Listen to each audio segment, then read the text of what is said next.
مرکز اہل سنت کا پیغام قوم مسلم کے نام۔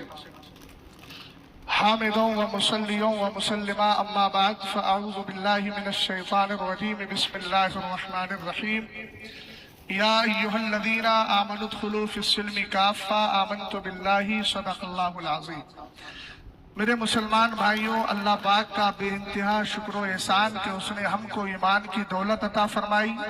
صحیح اور غلط، حق اور باطل کے درمیان فرق و امتیاز کے لیے مسلک اعلیٰ حضرت عطا فرمایا۔ حالات کا جائزہ لینے پر یہ پتہ چلتا ہے کہ ہر باطل فرقہ اسی مسلک کے خلاف برسر پیکار نظر آتا ہے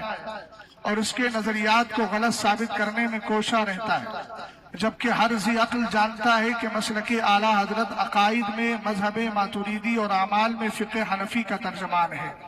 اور اپنے ماننے والوں کو ہر فتنے سے نبرد آزما ہونے کا طریقہ سکھاتا ہے اور ان کے ایمان و عقیدے کو بچاتا ہے۔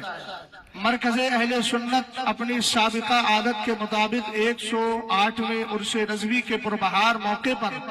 آپ کو مندرجہ ذیل باتوں کی تاکید کرتا ہے اور ان پر عمل پیرا ہونے کی امید رکھتا ہے۔ نمبر 1، عصری تعلیم اور دنیاوی لالچ کے چکر میں بہت سی بچیاں فتنہ ارتداد کا شکار ہوتی چلی جا رہی ہیں، جن کو اس فتنے سے بچانا اور ان کے ایمان و عقیدے کی حفاظت کرنا ہماری اولین ذمہ داری ہے۔ لہذا اپنے گھروں کا ماحول دینی بنائیں اور اپنے بچے اور بچیوں کو دینی تعلیم سے لازمی طور پر آراستہ کریں اور ان کی داخلی اور خارجی کارکردگی پر نظر رکھیں تاکہ ان کا قدم بہکنے نہ پائے۔ نمبر 2، ایمان ہی ہمارا اصل سرمایہ ہے۔ آج باطل فرقے اسی سرمایہ کو لوٹنا چاہتے ہیں اور یہ لٹیرے مختلف صورتوں میں نظر آتے ہیں۔ کسی نے حب اہل بیت کے نام پر رافضیت اور نام نہاد مولائیت کا لبادہ اوڑھ رکھا ہے، تو کسی نے حب صحابہ کے نام پر ناصبیت کا لبادہ اوڑھ رکھا ہے، تو کوئی توحید کے نام پر وہابیت اور دیوبندیت کو فروغ دے رہا ہے، تو کوئی بنام مسلمان ہر ایک جماعت کو ایک پلیٹ فارم پر جمع کرنے کی آڑ میں صلح کلیت یعنی ایمان و کفر دونوں کو ملانے میں لگا ہے، اور یہ سب اہل سنت کے لیے زہر قاتل سے کم نہیں۔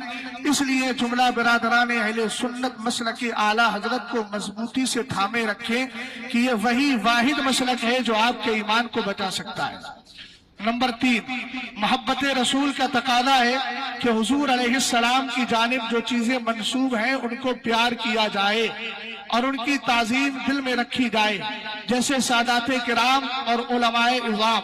لہذا دونوں کا احترام ہمارے لیے لازم ہے، چونکہ سادات اولاد رسول ہیں اور علماء نائبین رسول ہیں۔ کسی ایک کو کمتر سمجھنا اپنی آخرت کو برباد کرنا ہے۔ نمبر 4،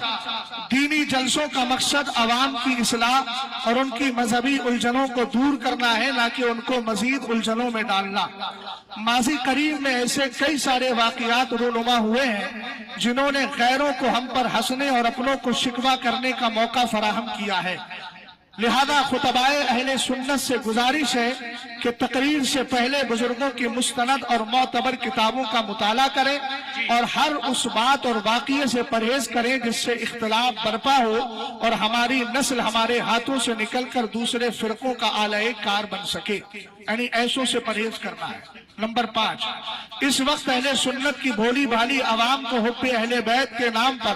بغض صحابہ کا جام پلانے والی جماعت نام نہاد مولائیت بڑی سرگرم عمل نظر آ رہی ہے، جس کو دیکھتے ہوئے ہمارے علماء کی ذمہ داری ہے کہ ان کے اعتراضات کے مدلل جوابات دیں اور خانقاہیں اپنے اپنے آراز کی محفلوں میں ان کے خلاف اپنے اپنے اعلامیے جاری کریں تاکہ مریدین اہل سنت کا صحیح موقف جان کر گمراہ فرقوں سے پوری طرح بچ سکیں۔ نمبر 6، مدارس، مساجد اور دینی ادارے ہمارے دینی قلعے اور دین کے مراکز ہیں۔ جس طرح ان کو دشمنان اسلام سے بچانا لازم ہے، اسی طرح ان کو گمراہ بددین جماعتوں سے بچانا بھی لازم ہے۔ آخری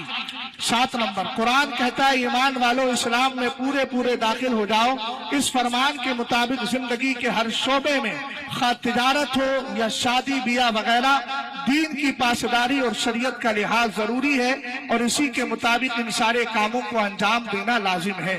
اخیر میں رب تعالیٰ سے دعا ہے کہ اللہ تعالی ہمارے ایمان و عقیدے کی حفاظت فرمائے اور ہم کو اعمال خیر کی توفیق مرحمت فرمائے، ساتھ ہی ہم سب کو مذہب اہل سنت المعروف مسلکی اعلیٰ حضرت پہ زندہ رکھے اور اسی پر موت نصیب فرمائے، اور اللہ آپ کا سفر بھی آسان فرمائے، آمین بجاہ سید المرسلین فقیر محمد اسجد رضا قادری بریلوی مرکز اہل سنت بریلی شریف۔